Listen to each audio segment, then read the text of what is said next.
Hi, welcome. My name is Lauren Webb. I'm the Oral History Coordinator for the Washington County Historical Society. Today is Thursday, June 12th, and our guest today is Kerry Kastler. I've known Kerry for most of my life, adult life, and particularly involved with when I was a reporter working at the Spectrum newspaper, and she was involved with the St. George Planning Commission and the Washington County Planning Commission. So we'll talk about that a little bit later during this oral history interview. So today, welcome, Kerry. Thank you. And so tell us your full name. It's Kerry Kastler Burt. Okay. And where and when were you born? Oh my, I was born in Salt Lake City a long time ago, but October 29th, 1951. Okay. And who else was in your family? I had a half-sister and my parents, and then some aunts and uncles, but it was a small family, particularly by Utah standards. Okay. And what were your parents' names? My dad was BZ or Bud Kastler, and my mom was Donna. Okay. What type of work did they do?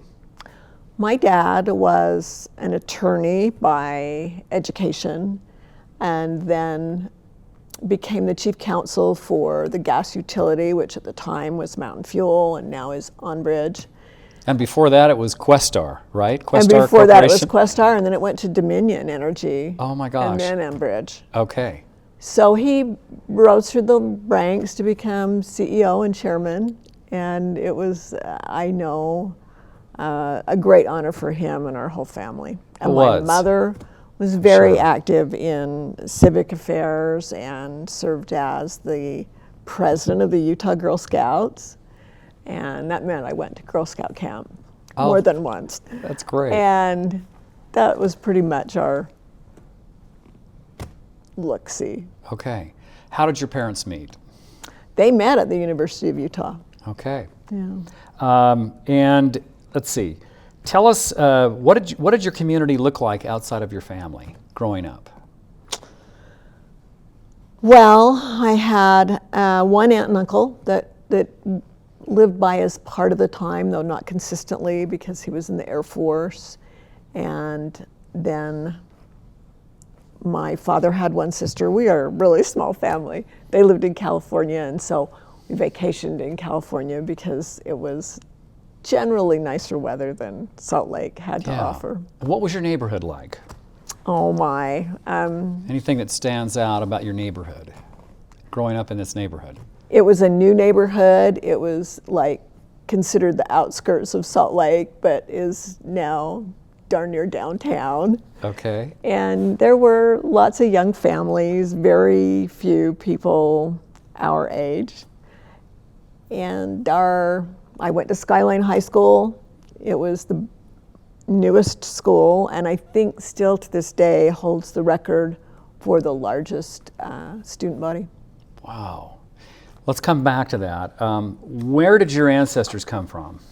They were primarily from Germany and the English Isles, and they immigrated here when not in my parents' lives, but in their parents' parents. So I guess that would be my great-grandparents. And my great-grandmother spoke, this much English and a lot of German. Do you recall approximately when they came to the United States?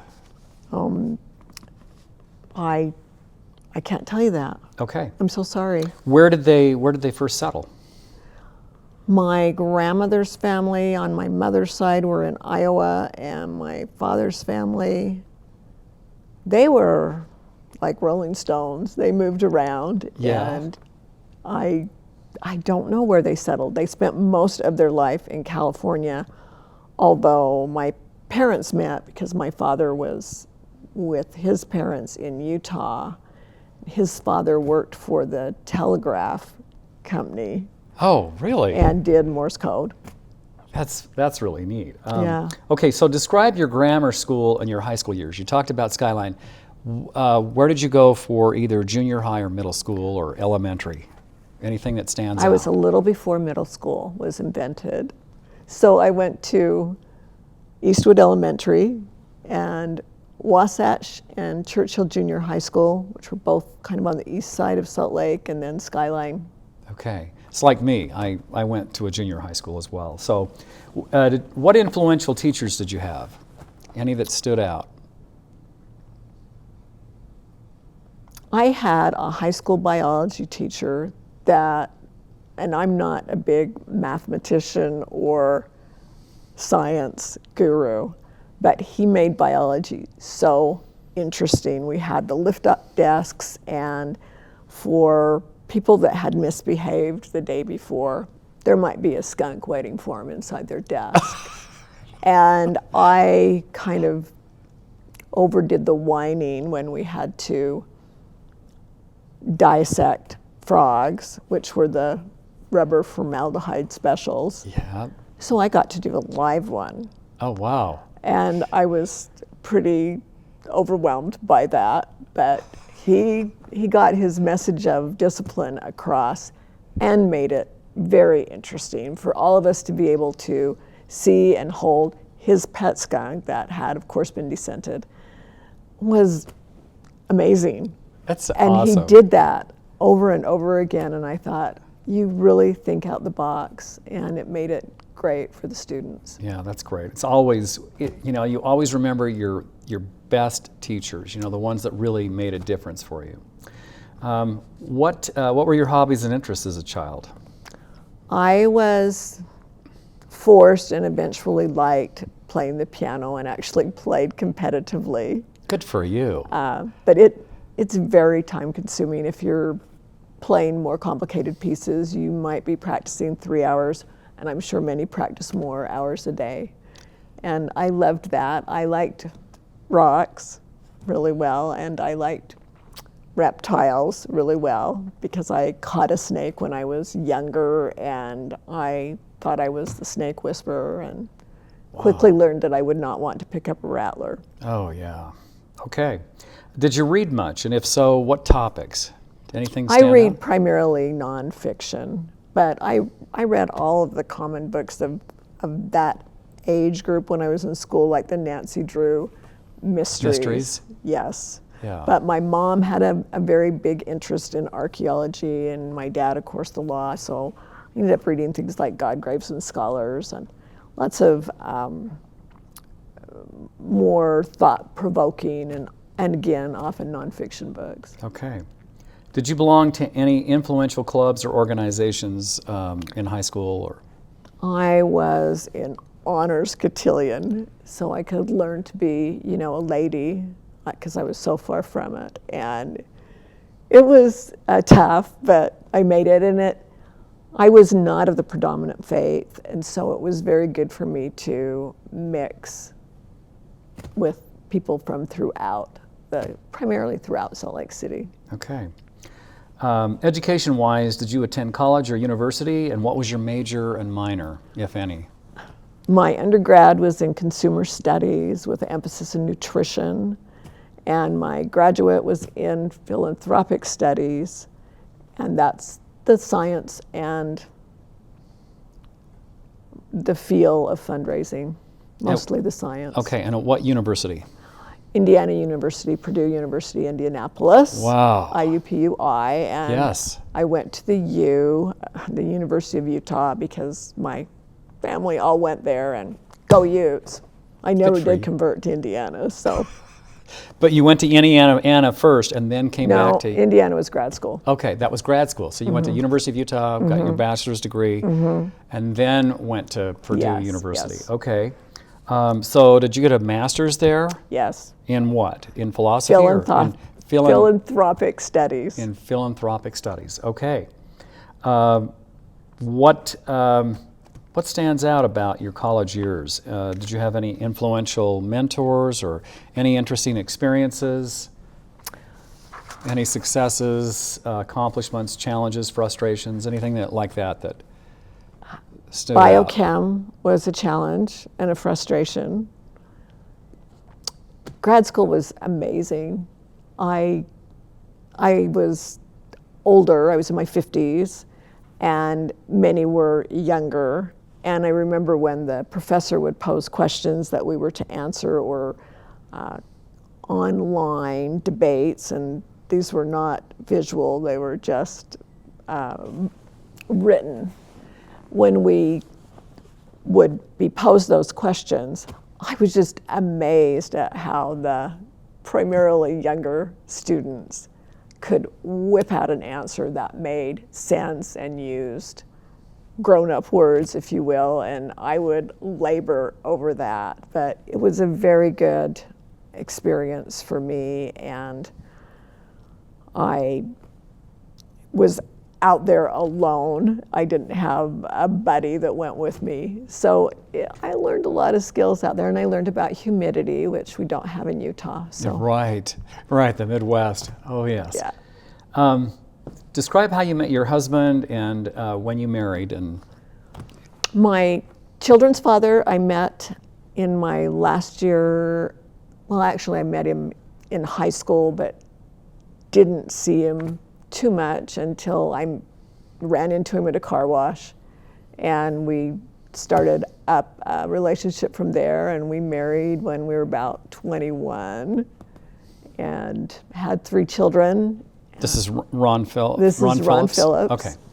And good luck keeping my name straight.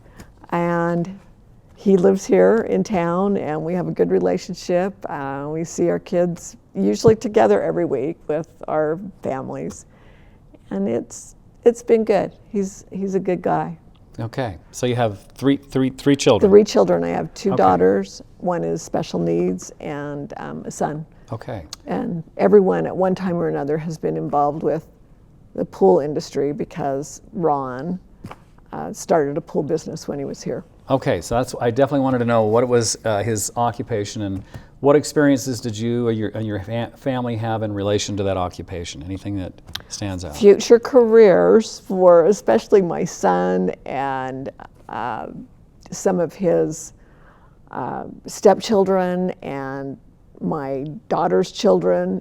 Everyone, save me, knows their way around a swimming pool and chemicals, and it has been obviously in St. George, where so many people are looking for an escape from the heat. There are lots of swimming pool opportunities and spas, and so Okay. it's been enough to keep those who want to be involved employed well. Okay. And then you divorced him and then met your husband, Wendell Burt. Tell us about that. Wendell, I met when we were both empty nesters, and a mutual friend lined us up, and he lived in Salt Lake. He had Burt Brothers Tire and Service that he and his brother founded and later sold to their sons, and now they have partnered with a private equity group and have about 24 stores, I believe, throughout Utah. And they started with 1. Wow. Yeah. Do they have one here in St. George? Yes, they do. Okay. They do. And regrettably, Wendell died just a few days before it opened. Oh. But they do out on Sunset. What year did he die? Month He and year? died in 23 April. We were camping in Palm Springs, and he just dropped dead. Oh, wow. I'm so sorry. And he was younger than me. I robbed the cradle, and I'm like, what is going on? You still had so much life. That he really wanted to live. He had a vibrancy for life. Wow. Yeah. Well, I'm so sorry about that. Thank you. So, apparently, tell me a little bit about your duties. If you worked prior to your involvement with Dixie Medical Center and Intermountain Healthcare, were there any other places that you worked prior to your involvement there? Right out of school, or the University of Utah, I worked for Associated Food Stores. And I was responsible to answer a hotline, if you will, do some in-store work with primarily good nutrition and consumerism. I believe I was consumer specialist, something of that nature. And I wrote a weekly column for their ads, which were fairly large at that time. And it was always on a food or nutrition, good health, good shopping topic. That's a huge business. It was fun. I've driven past their, like their docks, and they're huge. They remind me of like Walmart, And they did so many things for me. They wanted me to understand food from the bottom up, and I went to a slaughterhouse and went to different growers, and it was really a great experience for me. It sounds like it. Okay, so then tell us a little bit about your involvement then with, let me just double check. I don't want to make sure I'm getting Next, ahead I of worked myself. at Mountain Fuel. You started working at Mountain Fuel? I did. Okay. I'd done an internship there. At the time, it was quite common for utility companies to have nutritionists or home economists that taught people to use the range, gas or electric, dryers, barbecues, practice good nutrition and particularly good shopping and use of that particular energy source. And gas was a big mystery. People, it was not uncommon on TV to see people stick their head in an oven, and then that would be how they ended their life. And right. There was a lot of times dispelling that. And again, I learned more. Like people would say, "Oh, we've had this turkey for about 3 or 4 years now. It's been in the freezer, but what do you think about it for Thanksgiving this year?" And I just think, oh my. But it was fun. I learned all sorts of tricks in the kitchen, and it was good for me because I hadn't been a star homemaker at home because my mother filled that role. Okay.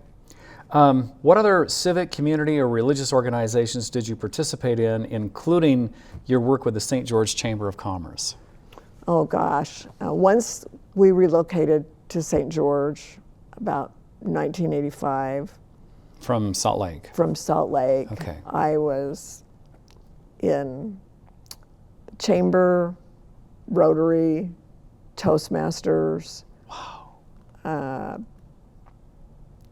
I did not get my resume out for this interview, and I thought, you can remember all those things, but I really can't. The Chamber stands out in my mind because it was such a connector and made it possible for me to really build the roots of what would become the development officer at Dixie Regional.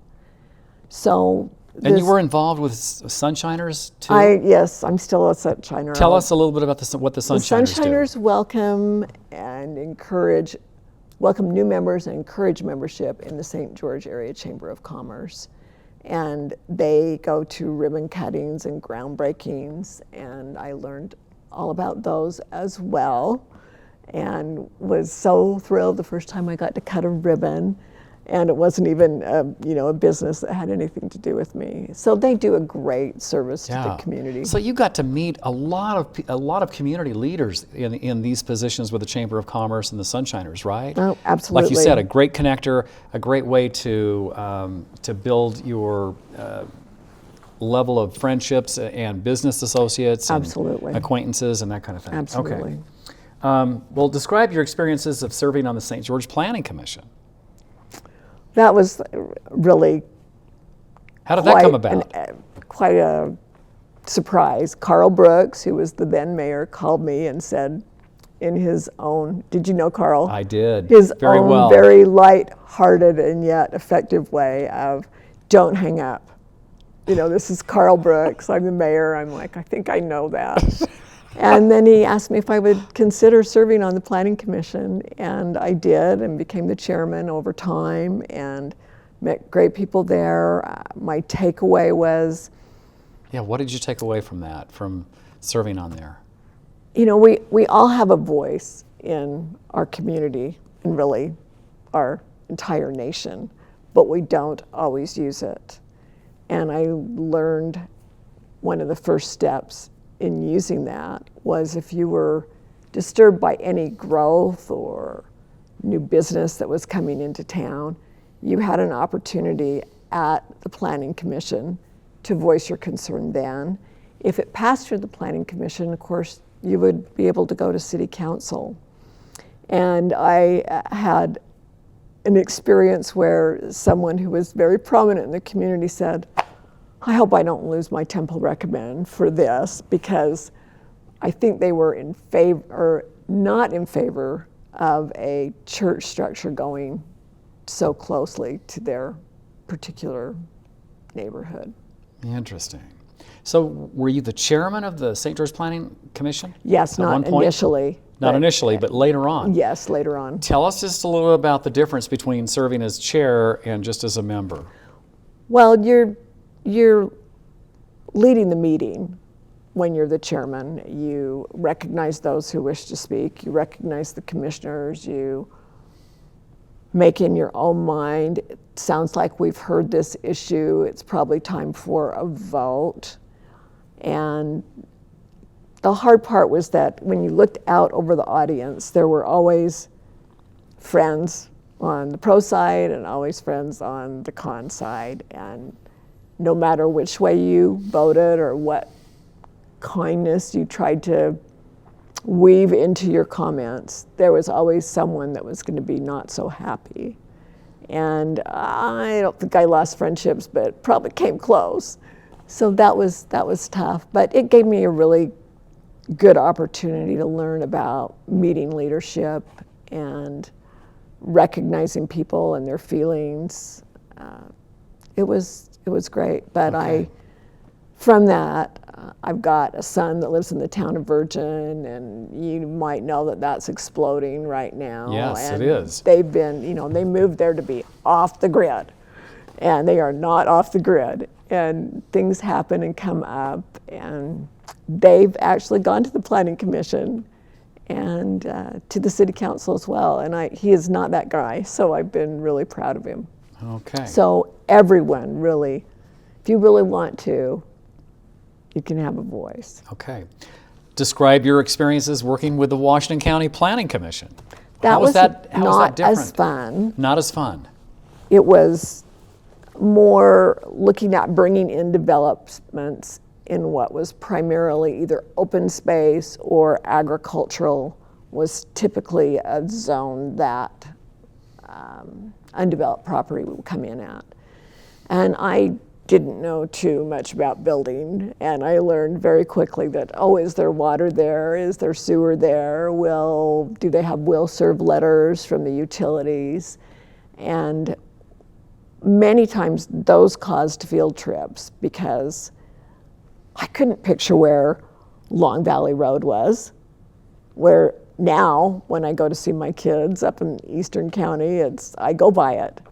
But I had no idea, just looking on a map, where is that and how is that going to eventually fit in? Right. So it wasn't quite as fun because St. George, I knew where almost everything was, and I had an opinion, but I didn't have an opinion on good old Long Valley Road or several other developments. Like out in New Harmony. Yes. Okay. Let's see. So what were your duties with the Spectrum Writers Group, and what kinds of positive or negative experiences came with that group? I love to write, and it was a great opportunity to do just that. Each member wrote a 500 or so word op-ed For the Spectrum newspaper. for the Spectrum newspaper once a month. And were you contacted by the publisher? Was it Roger Plothow or It's either Roger or Brent. Roger or Brent Lowe? Yeah. Okay. I may have worked with both Both of of them. them because I did it for quite a few years. Okay. And I loved it. I learned so much because you can't just form your opinion. You've got to have a reason for that opinion. And my claim to fame is that there was a proposed statue of a famous gentleman in history that Washington City wanted in their town square. And he was very controversial, involved with the Mountain Meadow Massacre.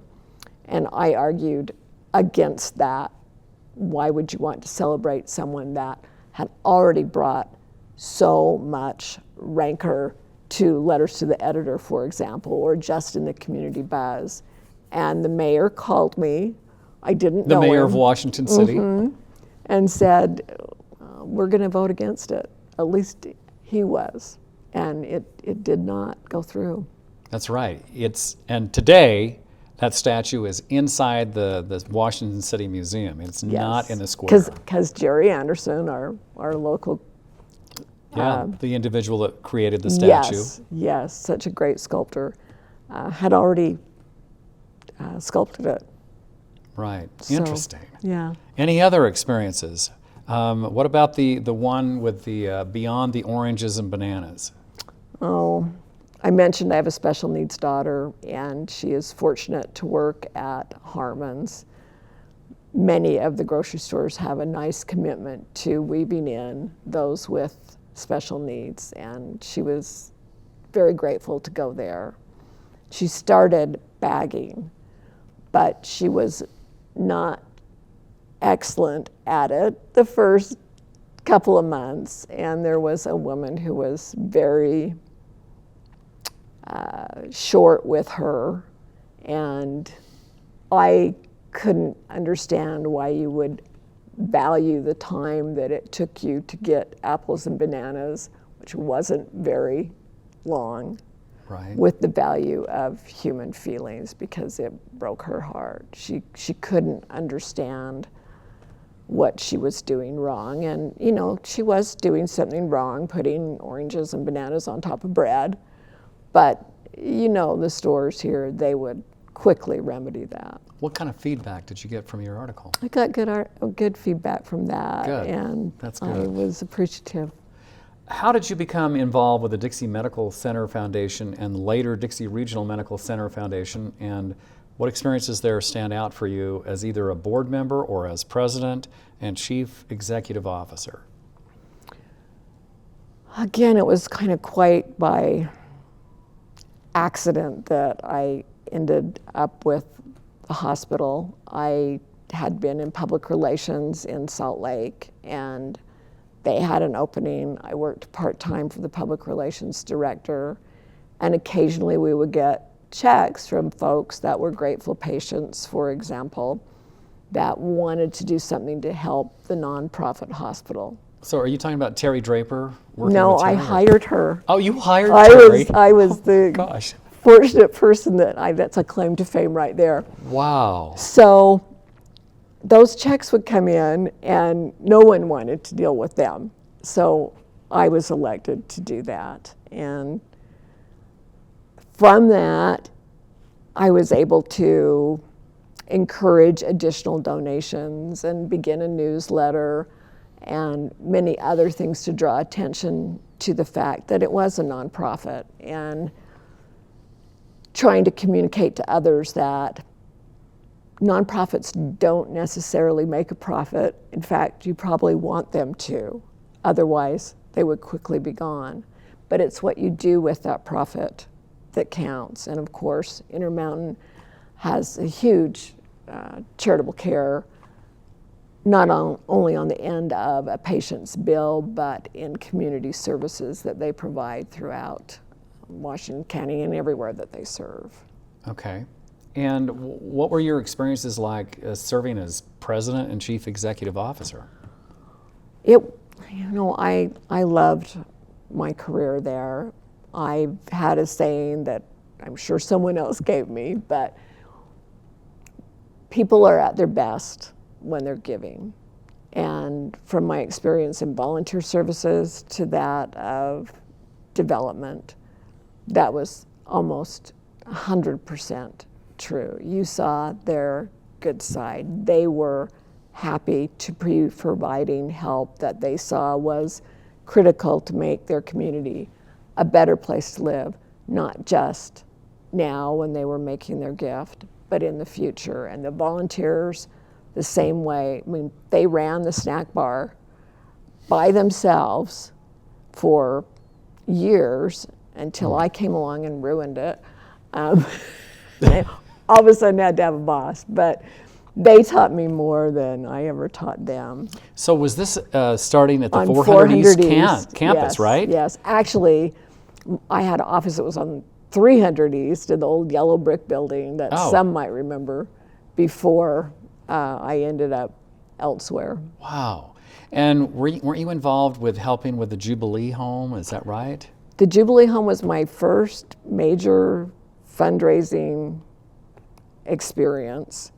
And it was located right across the street and just Kitty kind of corner kitty from corner 400 from the 400 East campus Yes. facility.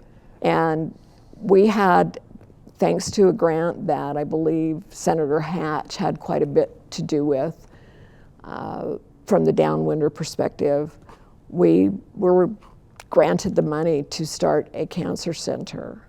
And all of a sudden, people who had to travel hundreds of miles to receive life-saving care could receive most of that care here, because we had both surgical, chemotherapy, radiation therapy, and of course physicians to oversee that.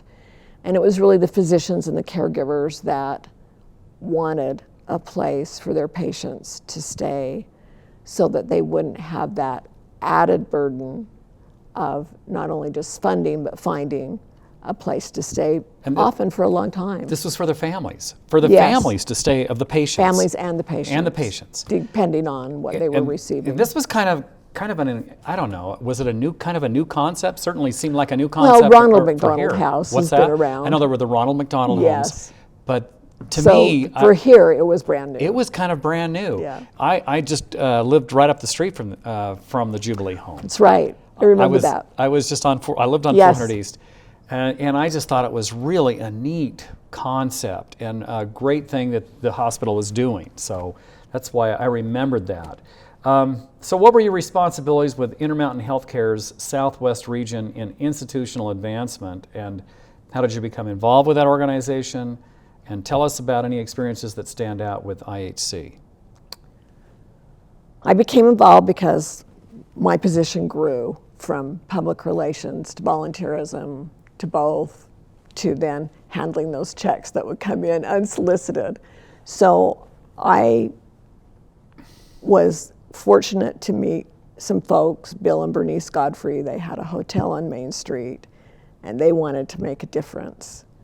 And they gave me a fairly large contribution to that end. And in my wildest dreams, I never believed we'd be able to build a home with charitable funds. And indeed we were. It was all private donations that funded that home. And it made such a big difference. And their gifts not only inspired others to give, they inspired me to get more involved with the facilitation of giving in the hospital arena here. And it was named the Jubilee Home because the Godfreys didn't want it named after them, but they did want to recognize the Jubilee of Trees. Okay, so you got involved with the Jubilee of Trees? It was part of the foundation. Okay, and you were also over 3 hospitals, is that right? Yes. Tell me the names Southwest of the 3. region was Cedar City. Cedar City Hospital? Well, it was Valley View at the time. Okay, Valley View Hospital. And Panguitch. And Garfield Panguitch, Memorial. Garfield Memorial Hospital. And then St. George. Dixie Medical Center at the time, right? Okay. Did you eventually move to the 1000 East campus? Yes, and you probably remember the administrator, Steve Wilson. Yes. When he came and announced his executive team that they had secured that property up on 7th East, River Road, excuse me, I just thought, are you kidding? That's like out of town. And what foresight and what a blessing that was, because the campus is huge now. The population, of course, has continued to expand. Right. I believe that the hospital has been one of the biggest drivers, along with the college, of people wanting to move here because they all of a sudden feel like if I have a heart attack, I don't have to drive 100 miles to be seen and be saved. Right. So I credit the hospital with kind of sparking the fire that really ignited the growth down here. And that must have been really exciting for you. Oh, it was. When you're seeing all of this growth of of all the campuses, I should say, the various buildings, Yes. and the various specialties. All of these things are going on to provide all of the health related things, so that you didn't have to be transported to Las Vegas or to Salt Lake so much, right? And I think the only secondary doctors when I moved here were surgeons. And all of a sudden we had the oncology team for cancer. But then when we moved to River Road, we were going to have heart surgery. And boy, it doesn't take a rocket scientist to figure out that that will be life-saving, particularly for the many retirees that move here. Just like Lifelight was another raise that I was intimately involved with. That was by far the easiest fundraising, because the hospital was a little bit more complicated and took a lot more nurturing and cultivation, education, inspiration to generate gifts. But Lifelight didn't take long for people to understand that, yes. What an anybody. incredible service. I mean, and it started at Dixie Medical Center on 400 East. I remember seeing them flying over my house all the time. And then over but here. That was not our helicopter at the time. Oh, it We wasn't? didn't get that helicopter until 2007, I think. Oh. So did they contract with it at that time? Maybe, or of course other helicopters from outer regions would come here because it was the Okay. most advanced hospital. We had fixed wing, but not the rotary. Not the rotary. And the rotary just saves so much time. It and did, and- has all these capabilities of going to, like, Sand Mountain, if there is a rollover of what are they, like a four-wheeler? Yes, or a, yes, yeah, side by side. Side by side, that's what I was trying to say, a side by side. You know, they can, and they're able to land right on the road, and to be able to bring that life-saving, those life-saving we hear about efforts. it often. Often. in the news. And then come back and save those lives. And again, we were really fortunate that, for example, Jerry Atkin had a need for Lifelight when he was on a trip in California. And he was a very eloquent and influential supporter of Lifelight. And it made it a great raise of funds. Okay. So are you still working with them, or did you retire? I retired, and When? if When? I hadn't married Wendell, whose businesses were all in the Salt Lake area at the time, I would like to think I was still doing something for the hospital, because it will always have a place in my heart. But I retired to marry him. What year? What year did you retire? 2016. 2016. Okay. Describe your responsibilities as development coordinator with Conserve Southwest Utah. And how did you become involved with this organization, and what years have you served with them? And are you still working with them? I am. Okay. I've never been an employee, and I was never a development coordinator, but somehow that got put on a business card by somebody, Oh, okay. not me. So what is your So I'm position? a board member. You're a board member. And I do Okay. work with development Okay. as that board member. But Thanks for correcting that, because that's No- what I no saw, worries. on the internet when I was looking this up. I can't believe it's still there. We'll have to do something about that, because there are people that work far harder than I do. They have a pretty nice staff now, but I was involved with them from their early days in the early 2000s. Early 2000s. When they were, now I'm going to have to look through my notes to find out what their name was. I'll think of it, but had a different name. Had a different And then my first involvement was as a facilitator for Strategic Retreat, because I did that around the city in addition to my duties at the hospital. And Conserve Southwest Utah was one of those organizations. And later when I moved back here, they asked me if I would want to be involved again, and I did.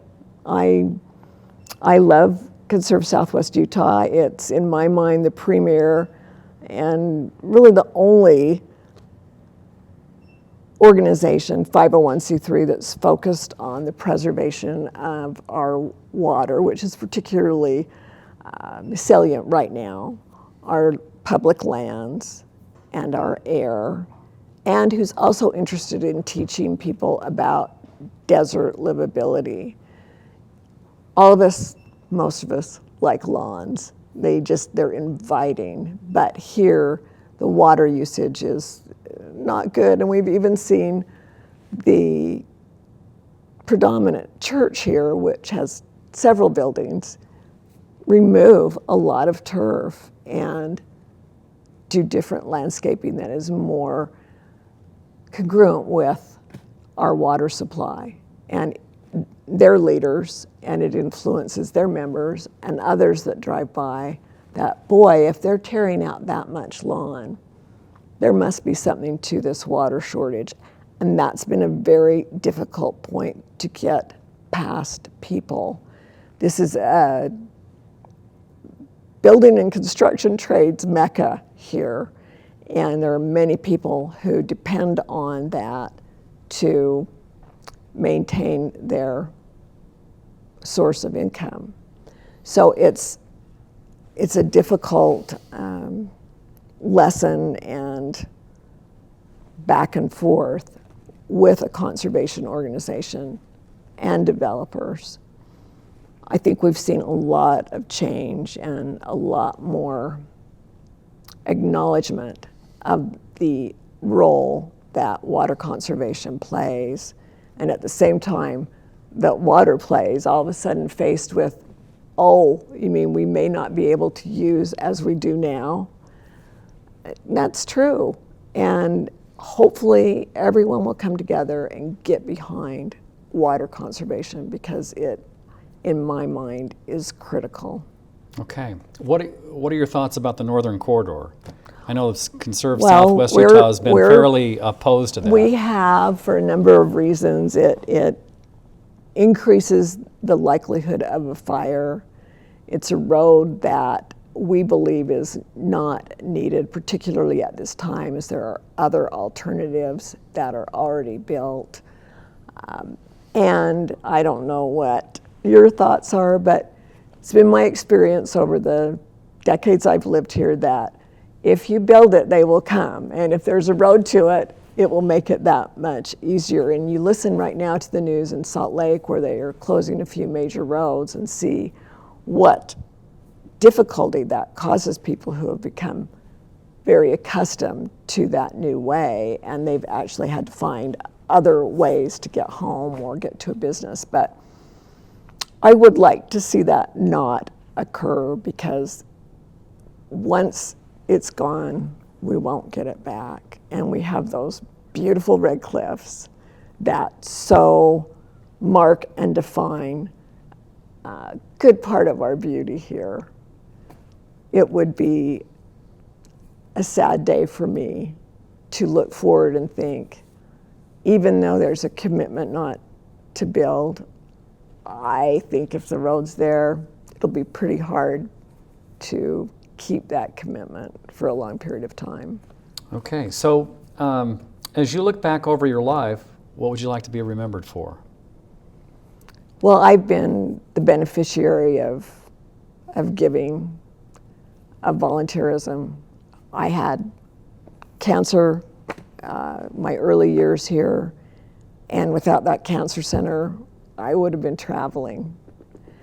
And so I see what the charitable dollar can do. I see what the charitable time can do when you consider that the Jubilee of Trees is almost all volunteers. Look at Huntsman World Senior Games and the volunteerism there. And I'm not going to name any more because I'll leave someone out. But it has driven this community forward. And I'm inspired by that, and I hope I can leave a legacy of having made a difference. Okay. Is there anything else that you feel is important that I haven't asked you that you'd like to share with? I am also fortunate to be involved with the Institute of Continued Learning here at... Yeah, tell us about this. It's awesome. they have primarily teachers that are well studied and not necessarily seniors, but certainly have some life behind them, that volunteer their time and teach classes primarily for seniors, because those are the folks that have time to go to school and learn about subjects they never got to do when they were in school. And there's such a plethora of subjects and fabulous teachers that are doctorates and have had entire careers at large universities. And you can take a class from them. I think you could take as many classes as you want for $90 for the year. Now, where can you go and get that? And there's so many people that need a chance to meet others, to keep their mind going, to learn new things. It's right here in good old Southern Utah. Okay. Anything else? I could go on and on because we can always talk about ourselves, but I appreciate being here and I appreciate what this community's done for me. Okay. Thank you so much, Kerry. You bet. Thanks, Lauren. We really appreciate having Kerry Kastler here with us today for this oral history interview. And we also want to thank Lauren Golden and James Farnsworth, who are with the Community Education Channel Studios, and for their allowing us to use these facilities. And until we talk to you again, thank you so much for joining us.